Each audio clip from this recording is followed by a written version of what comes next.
சோதிக்க மட்டுமே இந்த வாழ்வை எனக்கு கொடுத்தாயா பரம்பொருளே? முன்னேற்றம் என்பது என் வாழ்வில் எப்போதுதான் வரும்? நல்ல நேரம் என்பது என் வாழ்வில் உண்டா? யாருக்கும் எத்தீங்கும் நினைக்காத எனக்கு ஏன் துன்பம் மட்டுமே வந்து கொண்டிருக்கிறது? பரம்பொருளே, சோதித்தது போதும், இனிமேல் தாங்க முடியாது. ஒன்று இந்த பூமியில் என்னை நன்றாக வாழவை, அல்லது என்னை உன் திருவடிக்கு காணிக்கை யாக்கு என்று என் முன் தினம் தோறும் கண்ணீர் வடிக்கும் என் பக்தனே. வருந்தாதே, உன்னிடம் பேசவே இப்பதிவின் வழியாக நான் வந்துள்ளேன். இப்பதிவினை முழுமையாக கேட்டு என் ஆசீனை பெறுவாயாக என் பிரிய பக்தனே. என் பேரன்பும் கருணையும் நிரம்பிய என் பக்தனே, நீ இன்று என் அருகில் நிற்கிறாய். உன் மனம் நெகிழ்வது எனக்கு தெரியும். நீ கடந்த காலத்தில் எத்தனை போராட்டங்களை எதிர்கொண்டாயோ அவை அனைத்தும் என் கண்களில் பதிவு ஆகியவை. வருந்தாதே, இப்போதே நான் உன்னிடம் ஒன்று சொல்ல விரும்புகிறேன். இனி எல்லாம் நன்மைக்கே. ஆம் என் பிள்ளையே, இனி உன் வாழ்வில் எல்லாம் நல்லதே நடக்கும். கடந்தது ஒரு பாடம், வரும் காலம் ஒரு பரிசு. நீ அனுபவித்த துயரங்கள் வீணாக இல்லை, அது உனக்குள் சக்தியாக நுழைந்திருக்கிறது. உன்னையே அறிய வைக்கும் அனுபவமாக மாறியுள்ளது. இப்போது உன் வாழ்க்கை திரும்ப போகிறது. நீ நீண்ட நாள் சிந்தித்தாய், ஏன் எனக்கு மட்டும் இப்படி என்று. ஆனால் நான் சொல்ல விரும்புகிறேன், ஏன் என்ற கேள்விக்கு பதிலாக இனி என்ன செய்ய போகிறேன் என்று நீ யோசிக்க நேரம் வந்துவிட்டது. ஏனெனில் என் அருள் உன்னில் பொழிகிறது. நீ பார்த்த கண்ணீருக்கு இனி புன்னகை பதிலாக வரும். நீ கேட்ட ஆசீர்களுக்கு பதிலாக என் அருள் மழையாக வரும். ஒவ்வொரு மூச்சும் உனக்கு ஒரு புதிய வாய்ப்பு, ஒவ்வொரு காலடியும் நன்மை தரும் வழி. நீ எப்போதும் பொய்யாக இருந்ததில்லை. உன் ஒவ்வொரு இயக்கத்துக்கும் நான் சாட்சியாயிருந்தேன். ஆனால் என் வேலை என்னவெனில் சரியான நேரத்தில் உன்னை உயர்த்துவது. அந்த நேரம் இப்போது வந்துவிட்டது. நீ சோர்வடைந்த பக்கங்களை மூடு. புதிய அத்தியாயம் ஆரம்பிக்கட்டும். இனிமேல் நீ உழைக்கும் ஒவ்வொரு நிமிடமும் பலனளிக்கும். நீ அனுபவிக்கும் ஒவ்வொரு தருணமும் அமைதியை கொடுக்கும். நீ சந்திக்கும் ஒவ்வொரு மனிதனும் உனக்கு ஒரு புதிய அர்த்தத்தை அளிக்கும். நீ நினைத்ததை விட உயர்ந்த வெற்றிகள் உன்னை தேடி வரப்போகின்றன. நீ கற்பனை செய்ததையும் கடந்த அமைதி உன் உள்ளத்தில் பெருகப் போகிறது. நீ என்னை நம்புகிறாய் என்றால் நீ உன்னை நம்பத் தொடங்குவாய். நீ உன்னை நம்புகிறாய் என்றால் இந்த உலகமே உனக்காக மாறும். அழகான நாள்கள் உன் வாசலை நோக்கி வருகின்றன. வீழ்த்திய சூழ்நிலைகள் இன்று உன்னை உயர்த்தப் போகின்றன. இனி பயப்பட வேண்டிய தேவையே இல்லை, ஏனெனில் நான் உன்னுடன் இருக்கிறேன். நீ எடுத்து வைக்கப் போகும் ஒவ்வொரு அடியிலும் என் ஆசீர்வாதம் நிறைந்துள்ளது. நீ பேசும் ஒவ்வொரு வார்த்தையும் சக்தியாகும். நீ நினைக்கும் ஒவ்வொரு கனவும் நிறைவேறும். இனி உன் வாழ்வில் இருட்டேதும் இல்லை. இனி உன் வாழ்வில் குழப்பமேதும் இல்லை. இனி உன் வாழ்வில் நல்லதே நடக்கும். இனி எல்லாம் நன்மைக்கே, இனி எல்லாம் அமைதிக்கே, இனி எல்லாம் அன்புக்கே, இனி எல்லாம் வெற்றிக்கே, இனி எல்லாம் உன்னை கட்டி அணைக்கும் என் அருளுக்கே. ஈசன் அடியார்களே, ஈசன் கூறும் இக்கருத்தில் உங்களுக்கு நம்பிக்கை இருந்தால் நமது ஸ்டோரி சர்க்கியூட் யூடியூப் சேனலை சப்ஸ்கிரைப் செய்து இந்த வீடியோவுக்கு லைக் மற்றும் ஹைப் செய்து ஓம் நமச்சிவாய போற்றி என்று மனதார ஒரு முறை பதிவிடுங்கள். நீங்கள் வேண்டுவதும் நினைப்பதும் நிச்சயம் நடக்கும். இது கூடவே தாங்கள் செல்ல விரும்பும் சிவாலயம் குறித்தும் பதிவிடுங்கள். தங்கள் விருப்பங்களை ஈசன் நிச்சயம் நிறைவேற்றி தருவார். நம்பிக்கை இருந்தால் பதிவிடுங்கள். என் அன்பு பக்தர்களே, இந்த உலகில் நாம் எல்லோரும் அவரவர் பயணத்தில் இருக்கிறோம். சில நேரங்களில் ஏற்றங்களை சந்திப்போம், சில நேரங்களில் இரக்கங்களை. ஆனால் இந்த ஏற்றத்தாழ்வுகள் தான் நம் வாழ்வை அர்த்தமுள்ளதாக்குகின்றன. இன்பத்தில் ஆர்ப்பரிக்காமலும் துன்பத்தில் துவளாமலும் இருக்க கற்றுக்கொண்டால் மன நிம்மதி உங்களை விட்டு என்றும் விலகாது. இந்த இறை வாக்கியங்கள் உங்கள் உள்ளத்தை தொற்றுள்ளனவா? உங்கள் மனதில் ஓர் அமைதி பரவுகிறதா? அப்படியானால் கீழே கமெண்ட்களில் ஓம் நமசிவாய அல்லது சிவாய நாம் என்று பக்தியுடன் எழுதுங்கள். இது வெறும் ஒரு வார்த்தை அல்ல, இது உங்கள் உள்ளத்தில் உள்ள ஈசனை விழிப்பிக்கிறது. இப்போது வீடியோவுக்குள் சென்று உங்கள் அப்பனாகிய ஈசன் நமக்காக என்ன சொல்ல வருகிறார் என்பதை ஆழமாக கேட்கப் போகிறோம். அவர் உங்கள் வாழ்க்கையை எவ்வாறு ஒளிரச் செய்ய விரும்புகிறார், நம்முள் எப்படி வாசம் செய்கிறார் என்பதை உணர்ந்து கொள்ளும் பயணம் இதுதான். சிவன் நம்முள் இருப்பவர். வெளியில் தேடியிட வேண்டிய தேவையில்லை. உங்கள் உள்ளத்தில் ஒளிரும் அந்த ஒளியாகவே அவர் இருக்கிறார். அவன் சொற்கள் உங்கள் வாழ்க்கையை மாற்றும் ஆற்றல் கொண்டவை. நீங்கள் கேட்டதை விட மேலானதை கொடுக்க தயார் ஆனந்த சுவாமியே சிவன். இந்த நற்செய்தி உங்கள் குடும்பத்தினருக்கும் நண்பர்களுக்கும் சென்றடையட்டும். இந்த வீடியோவை அவர்களுடன் பகிருங்கள். ஏனெனில் ஒரு நபரின் மனதில் சிவம் வந்தால் அவரின் வாழ்க்கையே ஒளிரும். எதையும் எதிர்கொள்வதற்கான தைரியமும் நம்பிக்கையும் ஈசன் நமக்குள் விதைத்து வைத்துள்ளார். சிவனின் ஆசீர்வாதம் அனைவரையும் நிழல் போல் அணைத்துக் கொள்ளட்டும். ஒவ்வொரு செயலையும் சிந்தித்து செய்யுங்கள். உங்களுக்கு பிடிக்காத ஒன்றிலிருந்து விலகி நில்லுங்கள். அது உறவாக இருந்தாலும் சரி, பொருளாக இருந்தாலும் சரி, அதை நினைத்து உங்கள் உடலையும் மனதையும் வருத்திக் கொள்ளாதீர்கள். அதனால் பாதிக்கப்படுவது நீங்கள் மட்டுமே. உங்கள் மகிழ்ச்சிக்கான சாவியை அடுத்தவர்கள் கையில் கொடுக்காதீர்கள். நீங்கள் மகிழ்ச்சியாக இருக்க வேண்டும் என்று மனசால் முடிவு செய்துவிட்டால் அதை யாராலும் தடுக்க முடியாது. உங்கள் மகிழ்ச்சி என்பது உங்கள் மனதை பொறுத்தே உள்ளது என்பதை மறக்காதீர்கள். கடவுள் நீங்கள் கேட்டதை தரவில்லை என்று கவலைப்படாதீர்கள். மாறாக உங்களுக்கு கெட்டதை தரவில்லை என்று மகிழ்ச்சி கொள்ளுங்கள். இருப்பதை வைத்து சந்தோஷமாக வாழுங்கள். இல்லாததை நினைத்து வருந்தாதீர்கள். உங்களை படைத்த இறைவனுக்கு தெரியும் உங்களுக்கு எந்த நேரத்தில் என்ன தேவை என்று. நம் உணர்வுகளை புரிந்து கொள்ளாத இடத்தில் ஒவ்வொன்றிற்கும் விளக்கம் சொல்லி புரிய வைப்பதை விட அவர்கள் புரிதல் எப்படி இருக்கிறதோ அப்படியே இருக்கட்டும் என்று மௌனமாய் நகர்ந்து செல்வதே நல்லது. தவறான புரிதல் இருக்கும் இடத்தில் சொல்லப்படும் விளக்கங்களும் அர்த்தமற்றது. வாழ்வில் நடப்பதெல்லாம் உங்களுக்கு எதிராகத்தான் இருக்கிறது என்று கவலைப்படாதீர்கள். சிரமங்களை எண்ணி கலங்காதீர்கள். நம்பிக்கையுடனும் பொறுமையுடனும் உங்கள் கடமைகளை செய்து வாருங்கள். இந்த நிலையும் மாறும். உங்கள் துன்பத்திற்கு உண்மையான ஆறுதல் நீங்களும் இறைவனும் மட்டும்தான். அதை மனிதர்களிடம் எதிர்பார்த்தால் உங்கள் முன் ஆறுதலும் உங்கள் முதுகுக்கு பின் கேலியும் கிண்டலும் தான் இருக்கும். உங்கள் முதுகுக்கு பின்னால் யார் என்ன செய்தாலும் கவலைப்படாதீர்கள். உங்களுக்கு முன்னால் உங்கள் அப்பனாகிய நான் ஈசன் இருக்கிறேன். கூட்டத்தில் ஒரு எதிரி இருந்தால் நீங்கள் வளர்கிறீர்கள் என்று அர்த்தம். கூட்டமே எதிரியாக இருந்தால் நீங்கள் வளர்ந்து விட்டீர்கள் என்று அர்த்தம். மிகப்பெரிய இழப்பிற்கு பிறகு செய்ய வேண்டியது செத்து மடிவதல்ல, நீ சாக இது போதாது என்று எழுந்து நிற்பதுதான். கடந்து வந்த பாதையை மறந்து விடாதீர்கள். ஆனால் கடக்கப் போகும் பாதையை யாரிடமும் சொல்லாதீர்கள். எத்தனை இடர்கள் வந்தாலும், எத்தனை சோதனைகள் வந்தாலும், எத்தனை கால தாமதமானாலும் நான் உங்களை ஒருபோதும் கைவிட மாட்டேன். எவ்வளவு கஷ்டங்கள் வந்தாலும் கவலைப்படாதீர்கள். உங்களுக்கு துணையாக நான் இருக்கிறேன். ஈசன் இருக்க பயமேன்? எங்கு தவறு செய்தீர்கள் என்பதை கண்டுபிடித்து அதை திருத்திக் கொள்ளுங்கள். நீங்கள் செய்யும் நற்செயல் மற்றொரு நற்செயலுக்கு வழிவகுக்கும். ஆனால் கெட்ட செயல் உங்களை படுகுழியில் தள்ளி மற்றொரு கெட்ட செயலுக்குத்தான் வழிவகுக்கும். ஆகையால் சிந்தித்து செயலாற்றுங்கள். விரைந்து செயல்படுபவனுக்கே காலம் வழிவிடும். நேரம் வரட்டும் என்று காத்திருப்பவனுக்கு ஒருபோதும் காலம் வழிவிடாது. மற்றவர்களிடம் எந்த அளவுக்கு பணிவாகவும் மனமிறங்கியும் செல்கிறீர்களோ அந்த அளவுக்கு வாழ்க்கையில் உயரே செல்வீர்கள். என் பக்தனை தொடுவதும் என்னை தொடுவதும் ஒன்றுதான். நீங்கள் எதை வேண்டி என்னிடம் வந்தீர்களோ அது உங்களை வந்து சேரும். நீங்கள் மகிழ்ச்சியாக இருப்பீர்கள். நான் இருக்கிறேன். இருப்பதை யாரும் பார்ப்பதில்லை, இல்லாததை தேடிதான் பயணிக்கிறார்கள். ஒன்று மட்டுமே உங்களை நல்வழிக்கு கொண்டு செல்லும். உங்களை சுற்றி நடப்பவற்றை குறித்து கவலை கொள்வதும் நடப்பது நடக்கட்டும் என்று பொறுத்து கொள்வதும் உங்கள் மனநிலையை பொறுத்தது. அதை எப்போதும் நல்ல நிலையில் வைத்திருக்க முயற்சி செய்யுங்கள்.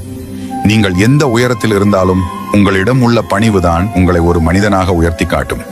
வாழ்வில் நீங்கள் எவ்வளவு உயர்ந்த இடத்தை அடைய விரும்புகிறீர்களோ அந்த அளவுக்கு பலரின் அர்த்தமற்ற பேச்சுகளையும் கஷ்டங்களையும் கடக்க வேண்டும் என்பதை மறக்காதீர்கள். விமர்சனங்களை காதில் வாங்காதீர்கள். அவை நல்லவையாக இருந்தாலும் சரி, கெட்டவையாக இருந்தாலும் சரி, அவை உங்கள் வாழ்வின் நிம்மதியை குலைத்துவிடும். குறை கூறுபவர்கள் கூறிக்கொண்டே இருக்கட்டும். உங்களை யாராவது அவமானப்படுத்தினால் மனதில் போட்டு குழப்பிக் கொள்ளாதீர்கள். நீங்கள் தூக்கி எறியப்படும் போது இறைவன் உங்களை தூக்கி விடுகிறார் என்பதை மறக்காதீர்கள். ஒன்றை இழந்தால் அதைவிட சிறந்தது உங்களை வந்து சேரும். நீங்கள் இழந்தது உங்களுக்கு நல்லது அல்ல என்பதை காலம் ஒரு நாள் நிச்சயம் உங்களுக்கு உணர்த்தும். உனக்கானது நிச்சயம் உன்னை வந்து சேரும். கவலை கொள்ளாதே. இந்த நிலையும் மாறும். இழந்ததை ஈடு செய்ய முடியாது, ஆனால் உங்கள் மனநிலையை மாற்றிக்கொள்ள முடியும். கடந்து போவதுதானே வாழ்க்கை. சிலவற்றை கடக்க பழகுங்கள், பலவற்றை மறக்க பழகுங்கள். உங்களில் மாற்றம் உருவானால்தான் உங்கள் வாழ்விலும் மாற்றம் உருவாகும். எனக்கு ஏன் இது நடக்கிறது, நான் செய்த தவறுதான் என்ன என்று வேதனைப்படாதீர்கள். தூய்மையான மனதுடையவர் என்றும் வஞ்சிக்கப்படுவதில்லை.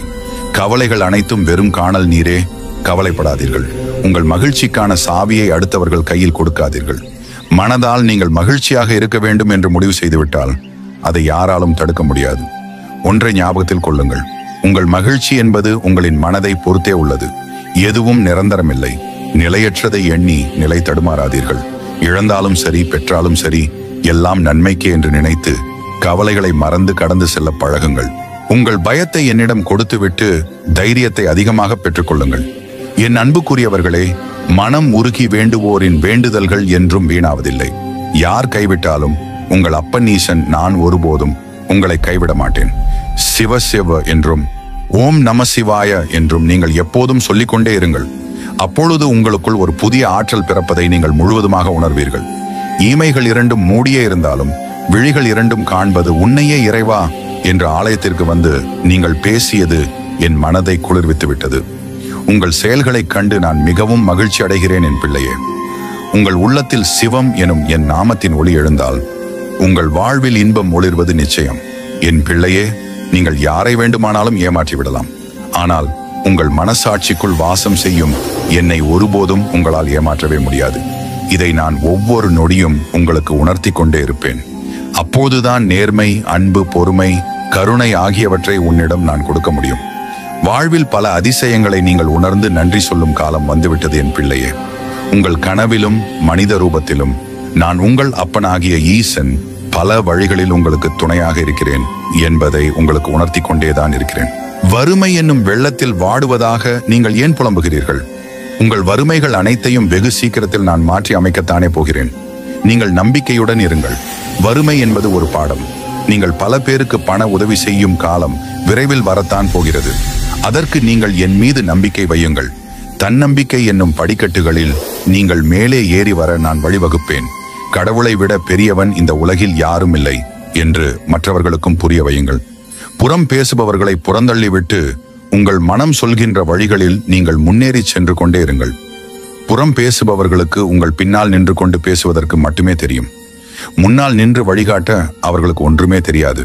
வாசம் மிகுந்த பன்னீர் கலந்த சந்தனத்தை நெற்றியில் திலகமாக இடுவதற்கும் அதில் வாசனை நிறைந்த திருநீரை பூசுவதற்கும் பழகிக் கொள்ளுங்கள். அது உங்களுக்கு தேவையான பண இருப்பை எளிதில் கொண்டு வர வழிவகுக்கும். நீங்கள் பயன்படுத்தும் ருத்ராட்ச மாலையை பன்னீரும் திருநீரும் கலந்த திரவத்தில் சிறிது நேரம் ஊற வைத்து அதன் பிறகு நமச்சிவாய என்று கூறி அணிந்து கொள்ளுங்கள். பல நன்மை தரும் மாற்றங்களை நீங்கள் காணத் தொடங்குவீர்கள். இவற்றையெல்லாம் பிரதோஷம், பௌர்ணமி போன்ற தினங்களில் தவறாமல் கடைபிடிக்க பழகிக் கொள்ளுங்கள். உங்கள் அப்பன் ஈசன் சொல்லும் ஒவ்வொரு வார்த்தையிலும் பல மந்திர சொற்கள் அடங்கியுள்ளது என்பதை தெரிந்து கொள்ளுங்கள். ஈசன் அடியார்களே, நமது ஸ்டோரி சர்க்கிட் யூடியூப் சேனலில் ஈசன் கூறும் இன்றைய செய்தி எனக்கான பதிவே என்று நீங்கள் நம்பினால் திருவண்ணாமலை அண்ணாமலையாருக்கு ஆரோகரா என்று ஒரு முறை மனதார பதிவிடுங்கள். நீங்கள் எல்லா மகிழ்ச்சியையும் பெற்று நலமாக வாழ நான் ஆசீர்வதிப்பேன். உண்மையில் உங்கள் சந்தோஷம்தான் என் சந்தோஷம் என்பதை நான் உங்களுக்கு உணர்த்துவேன். என் அருமை குழந்தைகளே, எது நடந்தாலும் நீங்கள் எப்போதும் நிம்மதியாக இருங்கள். அனைத்தையும் உங்கள் அப்பன் ஈசன் நான் பார்த்துக் கொள்கிறேன். கவலைப்படுவதன் மூலம் எதையும் மாற்ற முடியாது. ஆனால் என் மீது நீங்கள் அனைத்து நம்பிக்கைகளையும் வைப்பதன் மூலம் எதுவும் மாறாமல் இருக்காது என்பதை புரிந்து கொள்ளுங்கள். என்னை தவிர யாரையும் வணங்கக்கூடாது என்று சொல்பவன் அல்ல இறைவன். நீ எதை வணங்கினாலும் அதில் நான் இருப்பேன் என்பவன் தான் இறைவன். உங்களுக்கு வந்திருப்பது எவ்வளவு பெரிய சோதனை என்று என்னிடம் சொல்லிக் கொண்டிருக்காதீர்கள். உங்களுக்கு துணையாக இருப்பது எவ்வளவு பெரிய கடவுள் என்று உங்கள் சோதனைக்கு சொல்லுங்கள். அந்த சோதனை மறுகணமே காணாமல் போய்விடும். மனிதர்கள் உண்மையில் ஆச்சரியமானவர்கள். கையேந்தி பிரார்த்திக்கும் போது நான் அருகில் இருப்பதாக உணர்கிறார்கள். பாவம் செய்யும் போது மட்டும் நான் தூரத்தில் இருப்பதாக நினைத்து விடுகிறார்கள். நீங்கள் எங்கு சென்றாலும் நான் உங்களோடு தான் இருக்கிறேன். நீங்கள் யார் மனதும் நோகும்படி எந்த செயலையும் செய்து விடாதீர்கள்.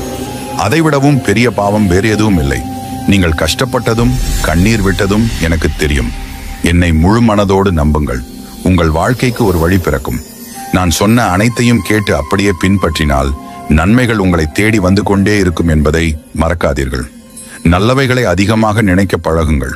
நீங்கள் ஒவ்வொரு முறை சாப்பிடும் போதும் உணவிற்கு நன்றி கூறிவிட்டு சாப்பிட பழகுங்கள் என் பிள்ளையே. வெறும் யோசனை மட்டுமே செய்து கொண்டிருந்தால் இங்கு எதுவும் மாறிவிடாது. நான் அள்ளித்தரப்போகிறேன். ஓம் நம சிவாய என்று மனம் உருகி வேண்டுபவரின் வேண்டுதல் என்றும் வீணாவதில்லை. நீங்கள் வேண்டுவதும் நினைப்பதும் நிச்சயம் நடக்கும். நீங்கள் பிரதோஷம், பௌர்ணமி அன்று செல்லும் சிவன் கோயில் பெயரை பதிவிடுங்கள். அல்லது உங்கள் ஊரில் உள்ள சிவன் கோயில் பெயரை பதிவிடுங்கள். நீங்கள் தேடும் உங்கள் அப்பன் ஈசன் உங்களுக்குள் தான் இருக்கிறார் என்பதை மறந்துவிடாதீர்கள். என்னை நாடி வந்தால் உங்களை தேடி வருவேன். என்னை ஒரு நொடி நினைத்தால் ஒவ்வொரு நொடியும் உங்களோடு நான் இருப்பேன். செய்த பாவங்கள் கேள்வி கேட்கும். செய்த புண்ணியங்கள் பதில் சொல்லும். செய்த தவறுகளுக்கு தண்டனை கிடைத்தே தீரும். அந்த பிடிக்குள் நீங்கள் ஒருபோதும் போகக்கூடாது என்று உங்களை பாதுகாக்க உன்னுடன் இருந்து நான் எப்போதும் வழிநடத்துவேன். பயப்படாதீர்கள். எந்த நிலை வந்தாலும் அன்பு நிலை மறக்காதீர்கள். எவரால் வரும் கஷ்டமும் என் அயன் சிவனால் சரியாகும் என முழு பொறுப்பையும் என்னிடம் கொடுத்து விடுங்கள். நான் பார்த்துக் கொள்கிறேன். எவையெல்லாம் வேண்டும் என்று என்னிடம் கேட்டீர்களோ அதைவிட அதிகம் நான் உங்களுக்கு தருவேன். ஓம் நம சிவாய என்ற மந்திரத்தை எப்போதும் சொல்லிக்கொண்டே இருங்கள். எண்ணங்கள் அழகானால் வாழ்க்கையும் அழகாகும். அன்பும் உங்கள் அப்பன் ஈசனும் வேறு வேறு இல்லை என்பதை நீங்கள் உணர்ந்து கொள்ளுங்கள். அன்பே சிவம், அதை உணர்வதே வரம். நீங்கள் சந்திக்கும் சோதனைகளுக்காக சோர்ந்து விடாதீர்கள். தெய்வம் நல்லவர்களை சோதிக்குமானால் ஒருபோதும் கைவிடாது என்பதை உணர்ந்து கொள்ளுங்கள். உங்கள் கவலைகளை தாங்கும் சுமைதாங்கியே என் இறைவன் ஈசன். பிறருக்கும் எடுத்துக் கூறுங்கள். பிறப்பின் நோக்கம் உங்கள் அப்பன் சிவனை வணங்குவது என எண்ணி அனைத்தையும் உங்கள் வசம் படுத்திக் கொள்ளுங்கள். அன்பே சிவம், அதை உணர்ந்து வாழ்வதே தவம் என்று மற்றவர்களுக்கும் புரியும்படி எடுத்துக் கூறுங்கள் என் பிள்ளையே. நீங்கள் மகிழ்ச்சி பெற்றால் எனக்கும் சந்தோஷம். அதேபோல் மற்றவர்களை மகிழ்ச்சிப்படுத்தி பார்க்கும் போது அதை கண்டு நான் இன்னும் மகிழ்ச்சி அடைகிறேன். காத்திருங்கள். உங்களுக்கான காலமும் நேரமும் கைப்பிடி வரும் வரை எதற்கும் அஞ்சாதீர்கள். எப்பொழுது பார்த்தாலும் அழுது கொண்டும் புலம்பிக் கொண்டும் தான் இருக்கிறாய். இந்த வாழ்க்கையை நான் உனக்கு கொடுத்தது இப்படி சதா காலமும் அழுது கொண்டே இருப்பதற்காகவா? அல்லது உனது கண்ணீரை துடைத்துக் கொண்டு இந்த வாழ்க்கையில் நீ சாதிப்பதை நான் பார்க்கவா? நான் எதற்காக இந்த பிறப்பை உனக்கு கொடுத்தேன் என்று மறந்து அழுது கொண்டிருக்கிறாயே, இது நியாயமா பிள்ளையே? உன் பிறப்பின் நோக்கம் உனக்கு தெரியாமல் இருக்கலாம். ஆனால் எனக்கு தெரியும் பிள்ளையே. இதோடு நின்றுவிட இந்த வாழ்க்கையை நான் உனக்கு தரவில்லை. நீ அழுத இந்த காலம் போதும் பிள்ளையே. இனி வரும் காலம் உனக்கான காலம். உனக்காக நான் தரப்போகும் பொற்காலம். இந்த காலத்தில் நீ சாதிக்க வேண்டியது, ஜெயிக்க வேண்டியது, உன்னால் மற்றவர்கள் வாழ வேண்டியது என்று எவ்வளவு இருக்கிறது தெரியுமா? இந்த பொற்காலத்தில் நீ மட்டுமல்ல, உன்னை சார்ந்த அத்தனை பேரும் உன் பொன் நிழலில் நனைந்து உன்னால் உயர்வடைய போகும் நல்லதொரு காலம். இந்த காலத்தினை உபயோகப்படுத்தினால் நீ மட்டுமல்ல, உன்னை சார்ந்தவர்களும் பயன்பெறுவார்கள். உன்னுடைய பிறப்பும் ஒரு சாதனை படைக்கும் காலம். எனவே பிள்ளையே சோர்ந்து போய்விடாதே. நான் படைத்த உனக்கான காலம் இப்பொழுதுதான் வந்துள்ளது. அதை அழுது கண்ணீரில் தொலைத்து விடாதே. நான் உன் அருகில் இருந்து உன்னை உயர்த்தும் வேலையை மட்டுமே செய்து கொண்டிருக்கிறேன். ஆனால் நீ அதை புரிந்து கொள்ளாமல் என்னை திட்டுவதும் உன் மனதிற்குள் அவ்வளவுதான் என் வாழ்க்கை என்று நினைத்து புலம்பிக் கொள்வதும் என்னை வருத்தமடைய செய்து கொண்டிருக்கிறது பிள்ளையே. கவனமாக கேள். இனி என் திருநாமத்தை உன் நாவில் ஜெபி. இந்த பதிவை உன் கண்ணில் நான் இப்பொழுது காட்டியதும் நீ எழுந்து அடுத்த வேலையை துவங்க வேண்டும் என்பதற்காகத்தான். உன் கண்ணீரை துடைக்க நானே இப்பதிவின் மூலம் உன்னிடம் வந்துள்ளேன். இனி ஒரு ஜனமும் தாமதிக்காதே. அடுத்து என்ன செய்ய வேண்டும் என்பது மட்டுமே உன் சிந்தையில் வை. உன்னுடைய வேலையில் ஏதேனும் குறைகளும் கலக்கங்களும் வரும் பட்சத்தில் என் திருநாமத்தை ஒரு முறை நினை. உன் நிழலாக உன் அருகில் வந்து நின்று உன்னுடைய கலக்கத்தையும் உனக்கு கஷ்டம் தருபவரையும் உன் வாழ்விலிருந்து நீக்கம் செய்ய வேண்டியது என்னுடைய கடமை. பிள்ளையே, துணிந்து செல், முன்னேறி செல். வாழ்க்கையில் எதற்கும் கலங்காதே. நினைவில் கொள், உன் அருகில் இருப்பது உன் அப்பன் ஈசன் என்று. என்னை விட எந்த சக்தி உன்னை வழி நடத்த முடியும்? என்னை நம்பி உன் கண்ணீரை துடைத்து உன் கலக்கத்தை போக்கி உன் மனதில் உள்ள சோகத்தை நீக்கி என் திருநாமத்தை நினைத்து உச்சரித்து எழுந்திரு. அடுத்த வேலையை பார்க்க செல். உன்னை விட்டு சென்ற அனைத்தும் நன்மைக்கே. இனி உன் வாழ்க்கையில் வரப்போகும் அனைத்தும் அதைவிட நன்மைக்கே. நான் உன் நல்லதிற்காகத்தான் இத்தனை செய்தேன். இனி உன் வாழ்க்கையில் கிடைக்கப் போகும் அனைத்தும் உன் குடும்பத்தின் நன்மைக்காகத்தான். எழுந்து புறப்படும். வெற்றி உனதே என்றும் உன் நிழலாக நான் உன் அப்பன் ஈசன்.